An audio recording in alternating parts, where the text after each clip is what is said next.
Today, we're diving into the world of zombie movies, where the undead reign supreme. These zombies are a cut above the rest, with their lightning-fast speed and devastating attacks. The sheer number of these creatures is enough to send shivers down anyone's spine. In a post-apocalyptic world like this, surviving for more than a couple of minutes is a daring feat. Let's take a closer look at the $180 million blockbuster, Zombie World War. The story kicks off on the bustling streets of Philadelphia. Gerry and his family are about to head out, but the congested roads stand in their way. Gerry tunes in to a radio news report that reveals a global outbreak of rabies spiraling out of control. He's captivated by the unfolding events. An encounter with a reckless motorcyclist sparks an altercation, but before Gerry can react, a distant explosion erupts, plunging the peaceful street into chaos. Traffic police urge everyone to return to their vehicles, but a speeding truck collides with Gerry's car. Recognizing the impending danger, Gerry steps on the gas and follows the escaping truck to safety.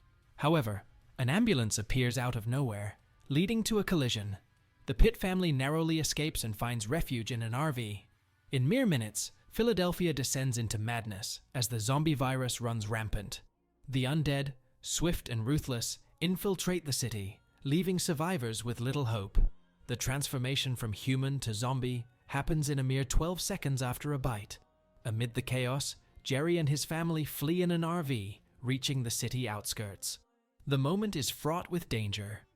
Eric, a high-ranking UN official, promises a helicopter rescue within an hour, recognizing Gerry's skills as a retired investigator. But an unexpected asthma attack in the family requires a detour to a nearby supermarket for medicine. Inside the store, Gerry confronts two criminals attacking his wife, taking lethal action to protect her. When he exits the pharmacy, he discovers the RV has vanished. A desperate call to Eric reveals that the helicopter rescue might be delayed until the next morning. With no other choice, Gerry takes his family to a nearby apartment building to evade the relentless zombies.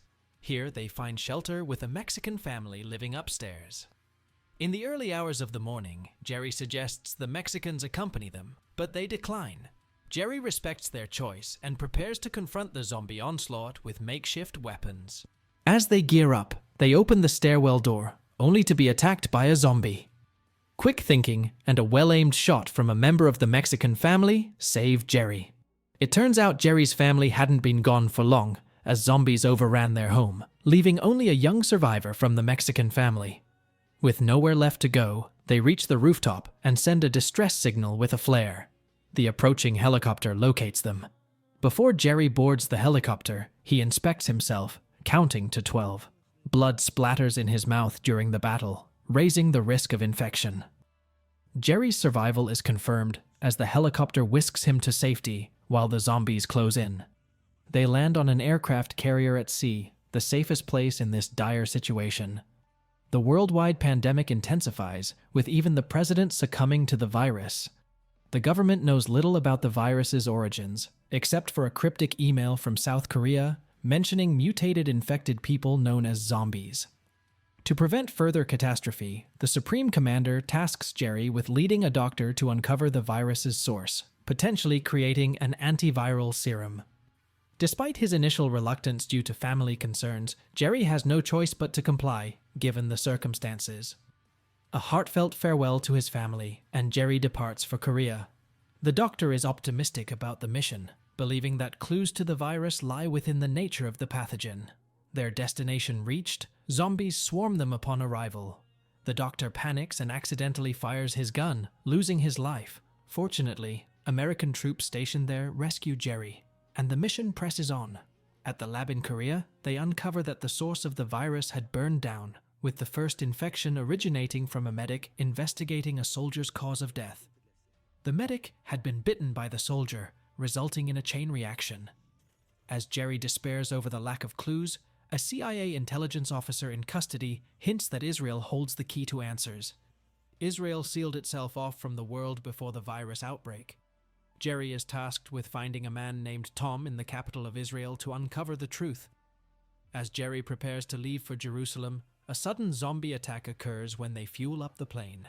Despite the chaos, they manage to escape to Jerusalem.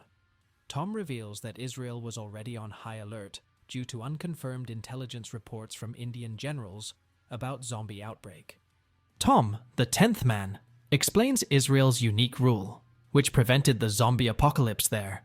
But the joyous celebrations of the refugees inside the wall attract a horde of zombies, breaching the last fortress. Gerry notices an old man and a young boy who seemingly go unnoticed by the zombies. Amid the chaos, Gerry saves a bitten female soldier by amputating her arm, preventing her from turning. Escaping with her, Gerry boards an airliner, but inadvertently activates zombies on board. A daring struggle ensues, leading to the plane's crash. Safe on the ground, Gerry, wounded but alive, is taken to a WHO center, while the female soldier and researcher return empty-handed. Gerry makes a shocking connection. Those ignored by the zombies might carry a curable pathogen. He decides to test this theory and embarks on a risky mission to secure pathogen samples from a zombie-infested area. As he proceeds, the female soldier and researcher are forced to retreat due to zombie blockades. With zombies closing in, Gerry draws the walkers away with noise, allowing the others to secure the pathogens. Armed with his theory, he injects himself with a pathogen and successfully evades the undead. Gerry reunites with his family after procuring pathogen samples that could hold the key to survival. As the WHO mass produces the vaccine, the fight against the zombie pandemic continues. The film concludes with the mystery of the virus's source still unsolved, leaving humanity to endure in this new world.